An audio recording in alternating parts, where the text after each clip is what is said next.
както знаете, системата, която се връзва, не е препоръчително да има напрежение. Тоест, зачитане напрежение по нея. И последно ще вържем акумулатор.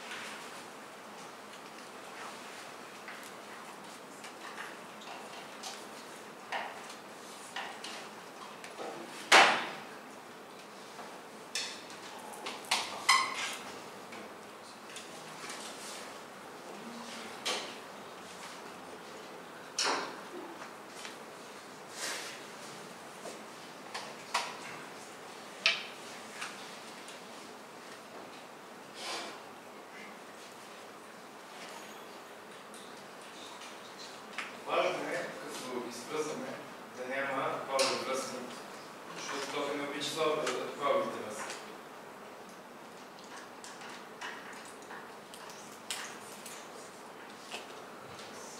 Както виждате, в момента, в който закачаме акумулатора, светва и контролера. И на самия контролер може да видим всичките параметри на самата система. Както виждате сега, в момента, в който включа предпазите от слоеното пене, може да видите, че вече зареждаме и акумулатор. Така, следващата ми връзка, след вече тестово преминаване, да видим да сме се справили както трябва.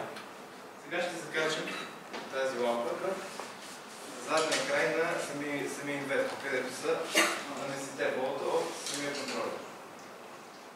Така, пак спомена, важно е да спазвам приоритета.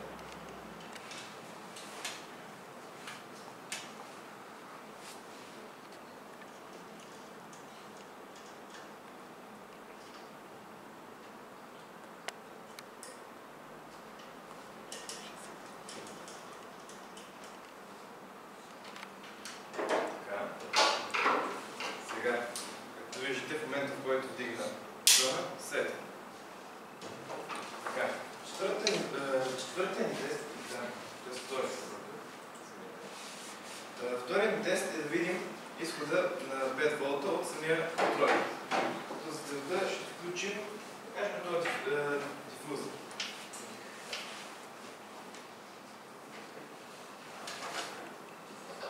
Както виждате, веднага светва и може да пуснем малко за по-така светва. И пусика също има следващия ни тест е изхода от самия инвертор. Сега първо изключваме, за да може да изградите синусоидата.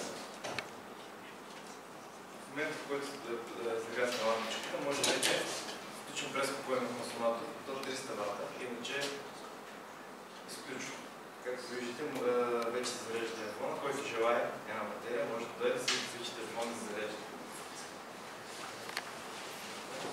Безплатно, да. За вас, госпожо Петя, за вас не е безплатно. Както виждате, на госпожа Джорджова, телефона веднага започва да се зарежда. Може да направим още един тест с точна лампичка, която също ще закача към 12 волтовия вход, в случая ще използваме като изход на самия инвертор.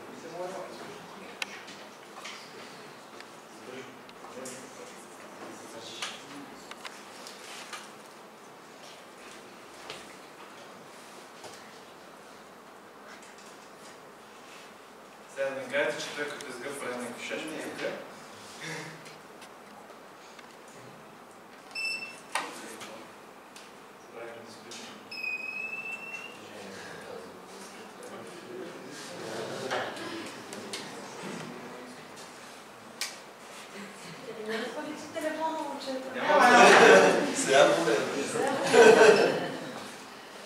Както виждате също и тази лампа, тя е на 12 волта. Може да видите, че и тя светва. И това е от нас.